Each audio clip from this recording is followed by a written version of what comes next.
Welcome back, everyone, to the Deep Dive. Today, we're jumping into something that really blew up online recently. It's this viral audio called How to Create a Mind That Scares People, Nietzsche. Pulled in, over 700,000 listens? Just that title alone. Right. Wow, it promises something really intense, right? Like this kind of formidable strength, maybe even knowledge that feels a bit forbidden. Hints at unlocking some version of yourself that makes people pay attention, maybe even makes them a little uneasy. Yeah, and that promise, that really potent hook, that's exactly where we need to start this deep dive. Because our mission today, really, is to get past the clickbait, to move beyond that surface level stuff and explore the real, the incredibly complex, and yeah, sometimes pretty challenging philosophy of Friedrich Nietzsche. We're going to try and uncover what he actually said, look into the deep personal tragedies that really shaped his most radical ideas, and figure out why his words, which are so often misunderstood, seem to be hitting such a nerve today in the 21st century. It's quite a journey ahead. Okay, so let's start with the viral thing itself. What is it about stuff like how to create a mind that scares people?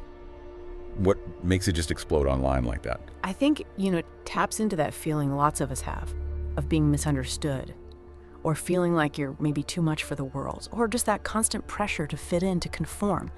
This kind of audio, it feels like it gives you permission. It validates those internal struggles.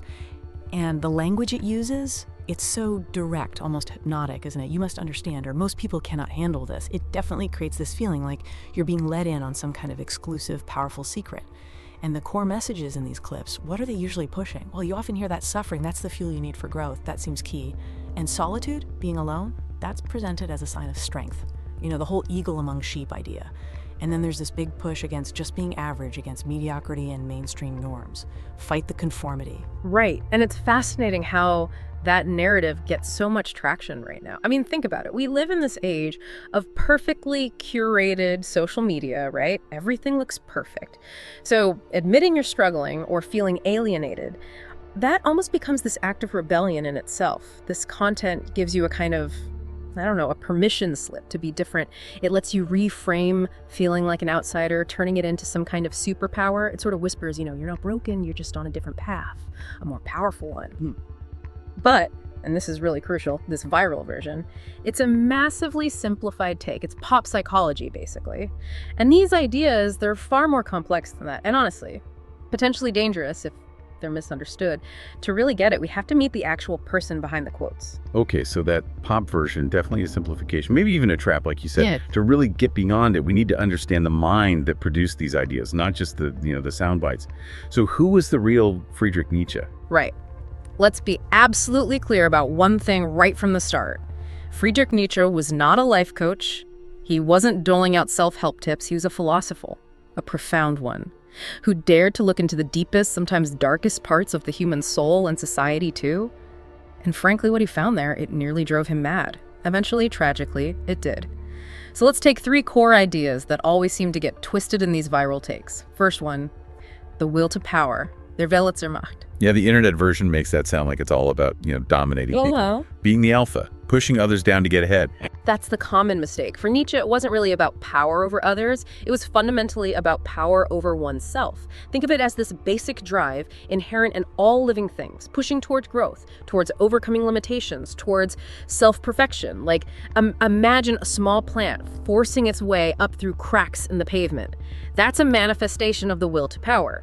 Or a scientist dedicating years to cracking a really complex problem, pushing the edge of what we know. That's it too. An artist wrestling with their medium, their doubts, to create something meaningful. Again, will to power.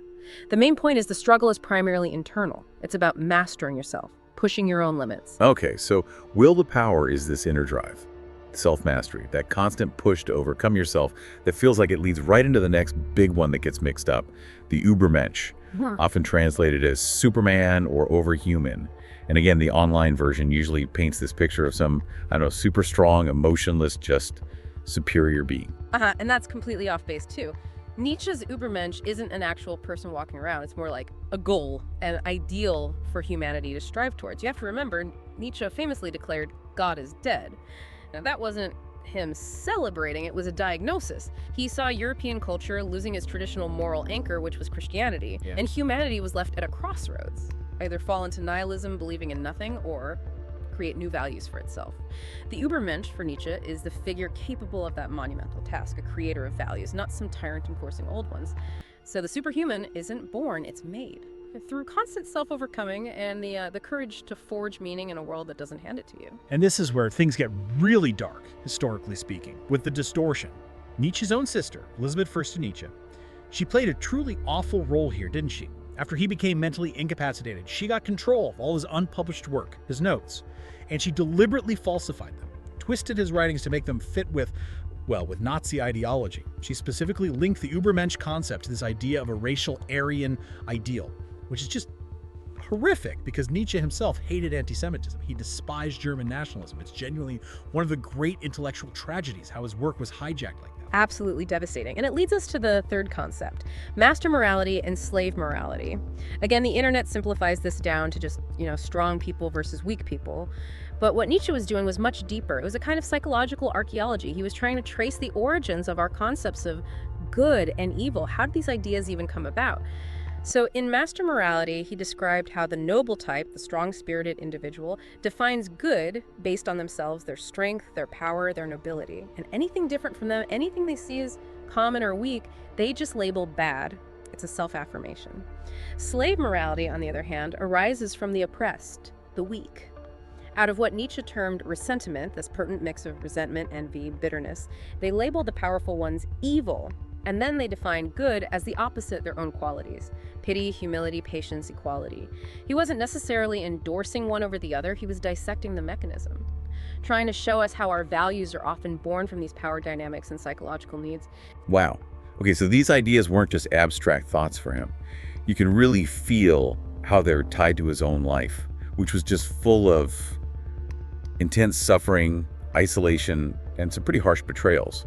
His philosophy feels like it was hammered out on the anvil of his own pain. It absolutely was. It wasn't conceived in some comfortable armchair. It was forged right there in fire of his experience. Take the story with Lou Salome. You mentioned her, this brilliant Russian woman, Lou Andrea Salome.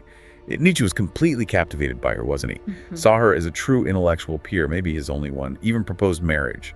But she turned him down flat. And then, even worse, she and their mutual friend Paul Ray, they staged this photograph, the one where she's holding a whip over both Nietzsche and Ray, who are pulling a cart. It was meant to humiliate him, left him totally heartbroken, isolated. Yes. And it was right after that crushing blow, that profound betrayal, that he retreated. He went into this deep solitude and started writing Thus Spoke Zarathustra, arguably his most famous work. So the pain didn't destroy him, he transformed it. Channeled it directly into his philosophy. Yeah. It's a pretty stark example of that will to power working internally, Yeah. turning adversity into creativity. Makes you think twice before complaining about your Wi-Fi cutting out during writing time, eh? Right. And a lot of his other major work came out of similar isolation, didn't it? You picture him up in Sils Maria, that little village high in the Swiss Alps. Just him in the mountains, spending hours walking alone, these huge ideas apparently just crystallizing in his mind. Sounds like a pretty intense writing retreat. No distractions, I guess, but maybe a bit lonely. Definitely intense. And it was in that solitude, surrounded by that immense silent nature, that he really developed the concept of Amor Fati, which means love of one's fate. Now, this isn't just passively accepting whatever happens. It's not like the Stoics aiming for apatheia, that calm detachment. No. Amor Fati is an active, even passionate embrace of everything that happens in your life, the good, the bad, the triumphs, the suffering, seeing it all as necessary, as part of the tapestry that makes you you. It's about shouting yes to life exactly as it is, flaws and all, not just, okay, I can deal with this, but yes, this too, I wouldn't have it any other way. And one more key moment of transformation. The break with Wagner, Richard Wagner, the composer. When Nietzsche was younger, he absolutely idolized Wagner, saw his music as this grand revival of ancient Greek tragedy. He did. But then, over time, Nietzsche started to see Wagner differently. He saw Wagner becoming more nationalistic, increasingly anti-Semitic, and, in Nietzsche's view, sort of pandering to the crowds, losing his artistic integrity, making that intellectual break with his former hero, someone he'd admired so deeply. That was incredibly painful for him. But it was also a necessary act of his own philosophy and action, an act of will to power over himself.